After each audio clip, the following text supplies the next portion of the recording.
and then go for test and trial. So, and this government agency came forward because they were funded by World Bank. Like, we'll give you the money if you have the plan. So the government agency cannot have a plan. So the private sector has to come up with a plan.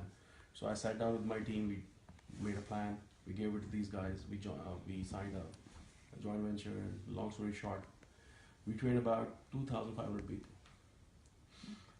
People came to that program from all across. So you're familiar with the World Bank application process then? Which one? You're familiar with getting granting and funding? No, from the World Bank? it's for the local. It's again another process. World Bank gave funding to Sindh government through the federal government that they wanna train youth over there because Pakistan is going to be, or is it? It's the population where 51% of the people would be under the age of 35 or something. Yep. And if they train these people if they go to college and everything, it's too expensive and everything. So the shortcut is train them on being an electrician, a computer designer, a data entry operator, soft skills, English, like 55 types of skill-based So training. basically the European system. Yes, skill-based training, and the interest was like once they finish their training, so they can go as a skilled labor to Europe, and then wherever it's needed. My short-term plan was as a company that was to get the required HR the way they're supposed to be, and don't invest a buck on them actually. Long story short, we trained about 2,500 people in 3 years. I think we only had 50 people who could work for us. But imagine a person who hasn't spoken a word of English and come out of our program, and at least the person was able to talk and everything. So why I'm saying that, because this program is still running over there. I go in time to time and check it. Then I had to come back over here, so I was allowed to no longer. My father. My father.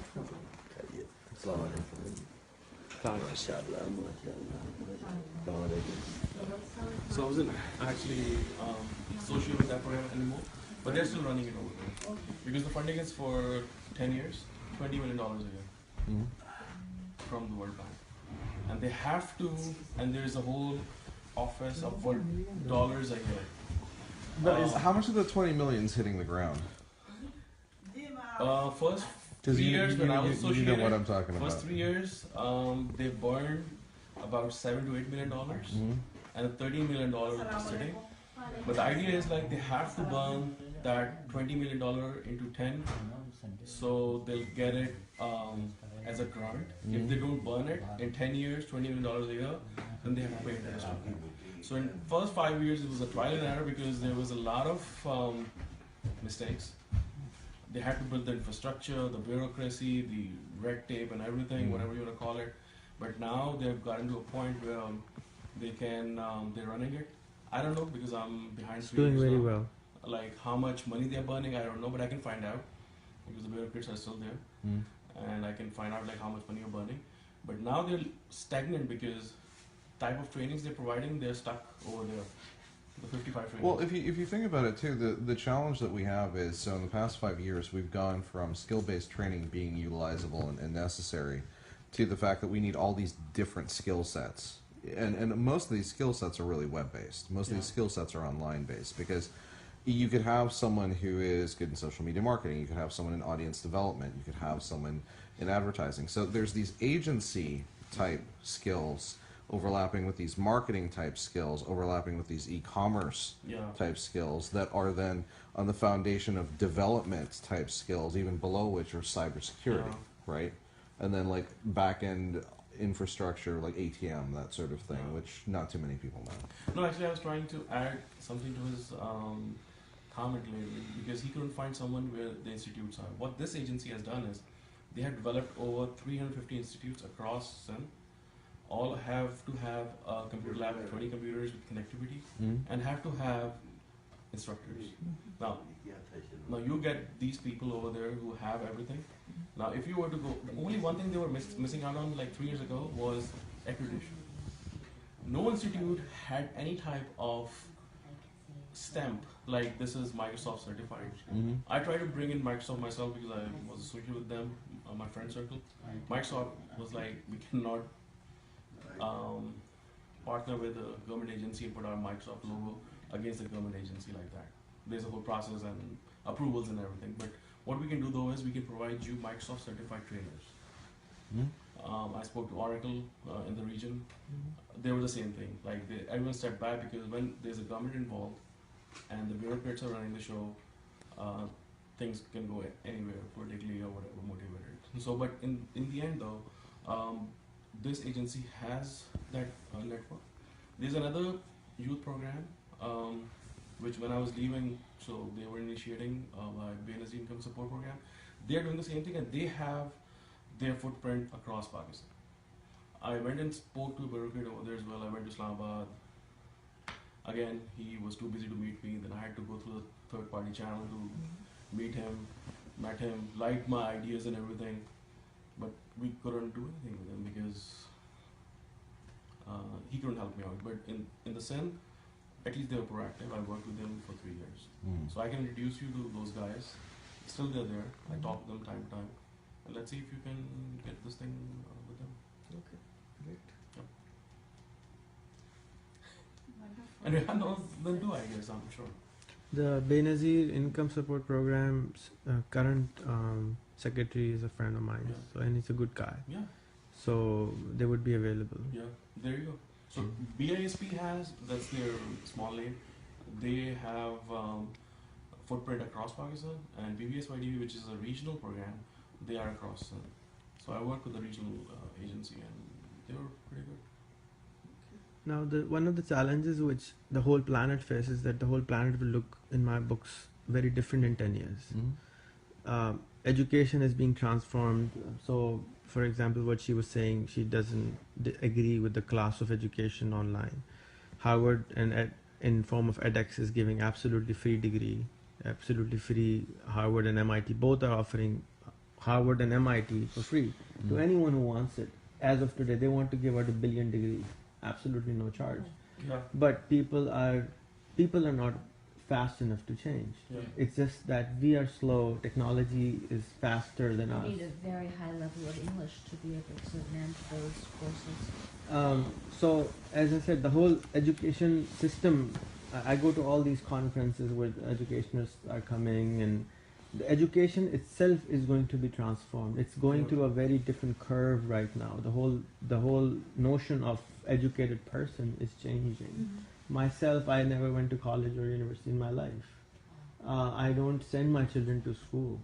I disagree with sending them to school at all. I don't want them to go to school because I believe they will be destroyed. They will be in a box. Now, you could disagree with that, but that's what my standing is. Are you homeschooling? I'm not homeschooling. They go to a learning club. They go to art classes. They go to carpenter classes, robotics classes, whatever they want. They can do that. But I don't want them to. So you're really running as kind of like a private magnate program. Yeah, whatever they want to do it. And they travel the world. My son can buy a ticket on his own. He's 13 and go to another country, come back on his own. He would be fine. He owns a business of his own in Karachi. He's 13. He's the youngest entrepreneur in the country. It's not like you can do that. That's the thing. If you don't try it, it won't happen. And the most creative time you have is when you're younger. You don't have time when you grow up. After 20, you're busy with so many other things. The most creative time is from 14 to 20. Why don't you give them the problems to solve? We don't give them any assignments. They're like, no, this is wrong. Okay, fine. So then we already know what the solutions are. So why are you asking us to learn something? Learning, the whole notion of learning, post-YouTube era, the whole notion of learning is different, in my opinion. We can learn almost about anything we want in the next few days. Not 100%, we can't do a PhD on it, but do we really need all those things in PhD format? So it's a longer debate on what education will mean in the near future, but as we know it, learning is changing. The whole planet is changing. We are sitting here right now with 103 other people watching us. How was that possible 2 years ago? How was that possible? What will happen 5 years from now, when our phones will have a 360 camera and I'll put it in between and everybody else will join? with 1,000 other people. Then you have VR and augmented reality where someone can just pop a headset on and they literally are they're So- sitting right there. Right. So what kind of world are we? What are we educating our children for? What will the world look like in 2025? Are they ready for? Are we ready for it? Or do we even know what it will look like? We don't know what it will look like. So how can we tell someone, this is what you must do? So, in my opinion, right now, which I work on mostly, is building the ecosystem. Connect the people with the right people. So when they want to do whatever they want to do, they have someone to do it with. Right now they're isolated. They feel disconnected. Like the guys in Balochistan you were talking about, they feel all the time they're talking, Balochistan ke liye koi kuch nahi karta, Balochistan ye hai. You talk to people in Palestine, nobody wants to do anything for Palestine. Hello, why would somebody do anything for you? Do it yourself. Why would somebody do anything for you? No, does anybody anywhere does anything for anyone? Everybody does everything for themselves. But yes, we will be willing to guide you, but you have to do the work. But nobody wants to do the work. Rehan bhai, Sabui is a teacher. Sabui is teaching an Islamic school over here. I do not like Okay. rest, thank you. You have Part of my introduction is Converse. Rehan bhai, Urdu mein kar sakte hain, that people understand, everybody is to understand Urdu, Sure. everybody. Sure. No, but she didn't understand. Yes, And she has so